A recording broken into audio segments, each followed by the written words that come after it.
ఇప్పుడు ఉన్న power looms పరిస్థితి దాదాపు 90% పట్టు పోగు వాడట్లేదు పవర్ లూమ్కి. సింథటిక్ సిల్క్ అనేది ఒకటి వచ్చింది. ఆ చీరని ఒక్కసారి మనం ఇంటికి తీసుకెళ్ళాక ఒక్కసారో 2 సార్లు వాడిన తర్వాత దాని అసలు రంగు బయటపడుతుంది, మొత్తం ముడతలు వచ్చేస్తుంది. అప్పుడు వాళ్ళకి అర్థమవుతుంది.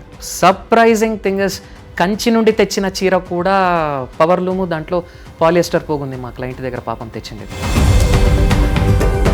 How do you identify this is power loom saree, this is handloom saree? Most of the power loom sarees are tissues అండి. ప్లెయిన్ బట్టలో చాలా తక్కువ నేస్తారు.